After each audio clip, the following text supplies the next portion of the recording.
following. Everybody's pulling on that chain together.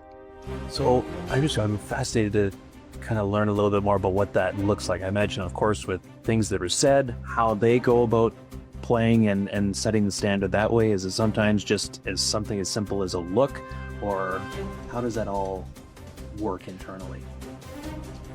Sometimes it's just the look. Sometimes it's what they do on the ice.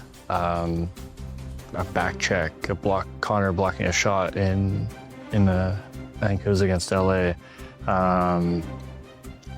There's just little moments that you can pick from that shows you how much they care, how much they want it, and what they'll do to get there. Does Connor ever give the same look to teammates as he does to me when I ask him a bad question? I'm sure he does. I'm pretty sure I've seen it. It's good to see that we're not the only ones No. who get that look too. I just wanted to ask you, was there a moment in the postseason this year, Corey, where you looked and you said, we're going now, we got this? It was probably against LA when I think we were down by 2 goals in game 3 in the 3rd period. It could have been in the last couple of minutes, if I'm not mistaken. And we found a way to come back. It might have been game 4, I'm sorry, where we found a way to come back and win in overtime. And I think when we got that win, it flipped the script on how we have to play. We have to start in our zone and work our way out. We can't give up 5 goals and expect to score 6 every night to win. That's not how the playoffs work. We can do that if that does happen, but that's not how you have a successful team. And I think guys have really bought into that. I remember talking to you midway through the year, and you were saying how you've adjusted your off-ice training in season to better prepare you for now. So I wonder kind of in what ways are you feeling the benefits of the work you put in leading up to? Well, I always had those guys in Anaheim, in who we mentioned, Pronger, Niedermeyer, Solani, the list can go on, but those 3 guys, and they're always working out. And, a young kid, I don't need to do that. Whatever, I'll get to it later and never do it.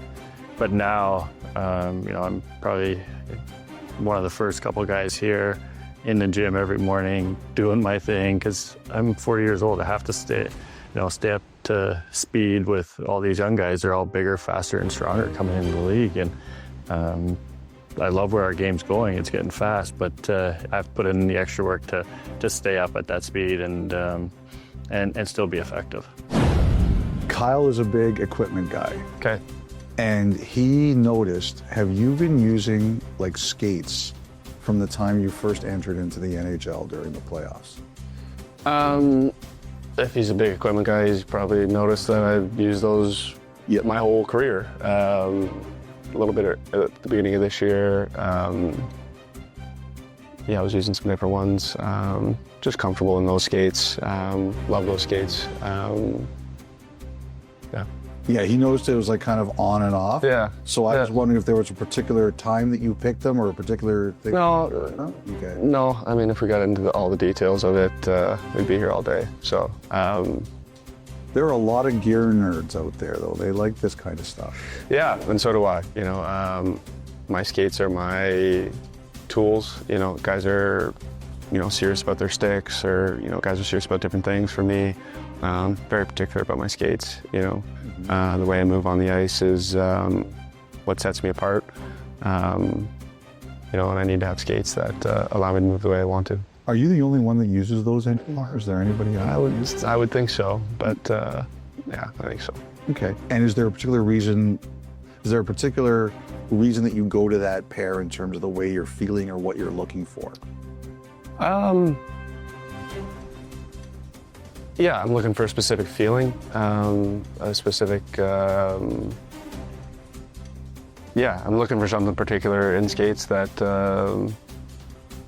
And I feel like those ones give me that feeling that I'm looking for. Ultimately, that's what it comes down to. They allow me to play the game that I want to play, move the way I want to move, do the things that I can do, and I'm comfortable in that pair of skates. Stan Bowman was meeting with the media earlier today, and he said from the moment he first met you when he got here, that's all you guys have been talking about, the Stanley Cup. It's been the sole purpose on your mind. And I don't think that surprises anybody, but just in terms of the way you prepared for this year to get back to this point, was there anything different that you really did that you thought made a big difference? I think this year's been different, just with how low maintenance the year's been, you know. There hasn't been any dramatic, you know, collapses like we've had in years past in the middle of the year, or dramatic, terrible starts, or this year's been kind of just like a slow march. That's the way it's felt all year long, you know. And this group has never been more prepared to be in this situation, to win. Yeah, the group's in a really good place. You know, I really like hearing you talk like that, because on the outside, everybody's always like, the fans and the media were always like, Yeah. So it's kind of funny to hear that it's just interesting to hear that you never felt it was like this. You always thought there was It's interesting that this year, more so than others, I would say fans and media have been up and down on us. But in the room, I feel like it's been more steady, where in years past, you know, our game has been, you know, we're 2-15 to start, you know, and then we have this dramatic, you know, kind of rise from the dead, and then in the year before that, we're a great team, and then we can't win a game for 6 weeks. It's like, you know, I would say years past has been a little bit more up and down. This year's just been kind of like a slow, steady, you know, march to this point, as I said. Corey Perry said it's a very mature team. Understands everything about this. You agree, obviously. I agree, you know. It's funny, like, you know, the coach always says, you know, we're a mature team. I always joke, you know, we're the oldest team in the league. We should be mature, you know. Everybody's over 30, so no excuse not to be the most mature team. But I feel like we are, you know. There hasn't been, you know, any moment that's been too big, or any, you know, loss or disappointment that's been too big to overcome. Yeah, it's been a fun group to be part of. You know, the thing that was most impressive to just me watching Connor was, I didn't know if I believed you guys could win 14 games without Ekholm. I really didn't know that I believed that. Yep. And like, were you worried about that at all? Anytime someone like Eki goes out, you're worried. But it speaks to the depth that we have. We've had incredible performances from guys that, you know,